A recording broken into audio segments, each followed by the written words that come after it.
Good morning, 7th grade students. This is Miss Rita, and today is March 10th, 2020. Today's lesson is going to be about the simple present versus the present progressive.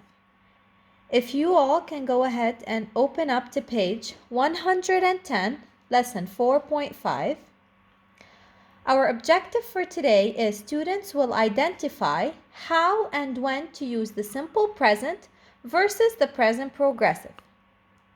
First of all, to do a little recap, we went ahead and studied about the present simple so far this year.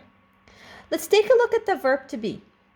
I have two columns. First, I have the singular verb to be, I, he, she, it, with the helping verbs.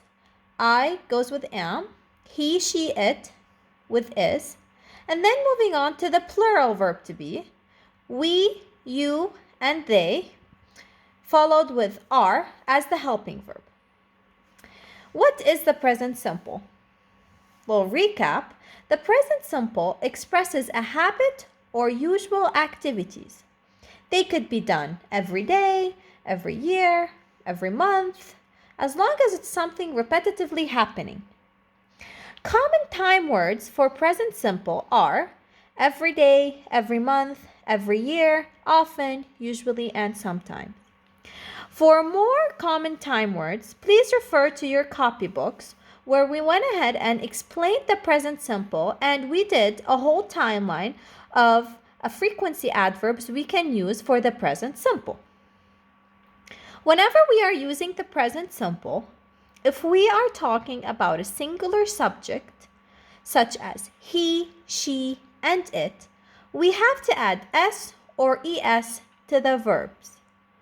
You all are going to ask me, well, Ms. Rita, why don't we add s or es whenever we are using I? As previously explained in class, I is an exception to the rule where the rule does not apply of adding s or es. We only add an s or es anytime we are using the present simple. However, anytime we are using the subject he, she, it. Make sure that s or es are added to the verbs and not to the subject. Let's take a look at an example. Miss Rita teaches us English.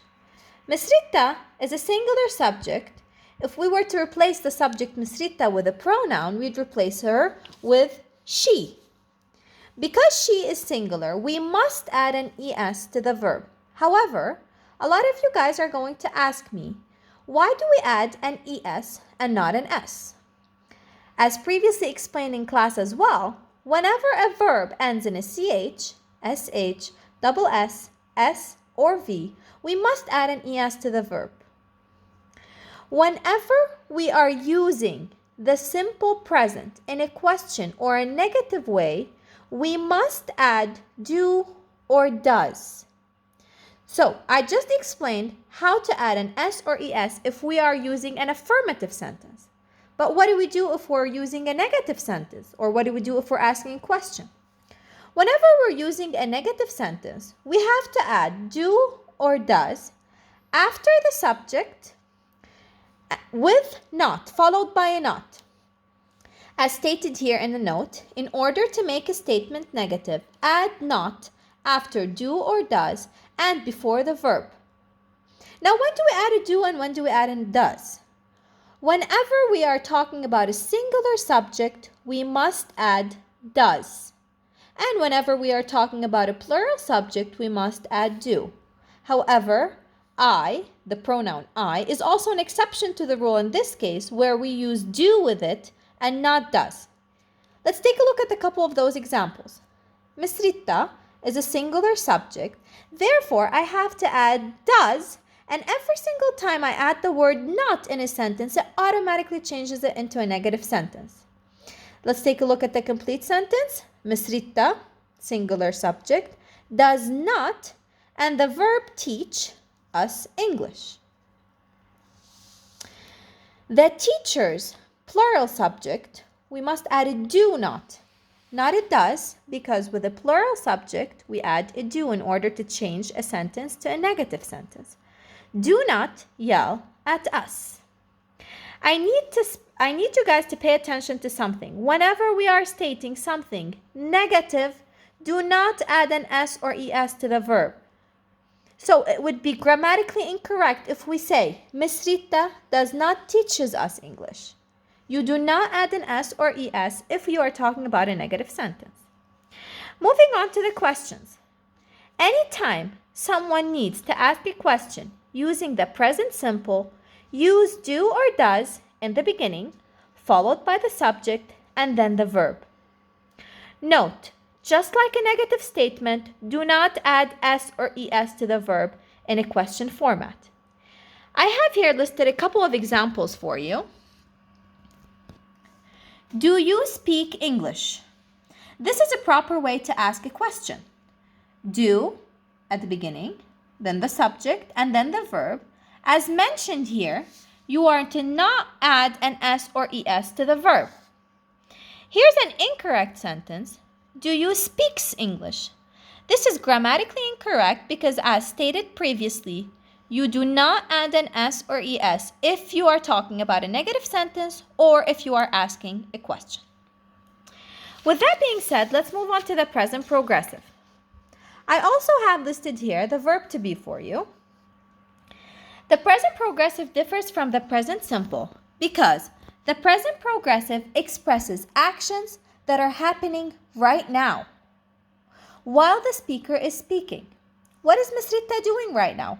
Miss Rita is explaining a grammar lesson. What are the students doing right now? The students are listening to Miss Rita's explanation. Whenever we are using the present progressive, we use the helping verbs am, is, or are, depending on the subject, plus we add an ing to the verb. Here's an example for you. Miss Rita, which is a she, I have to use the helping verb is. Compared to the verb to be chart, she comes with an is. Miss Rita is, and then followed by the verb. However, we must add an ing to the verb to change it to the present progressive. Miss Rita is explaining right now. With that being said, this statement or this sentence is a present progressive sentence because it is talking about something that's happening right now. Take into consideration some common time words for the present progressive are now, right now, or today. This sums up our lesson for today.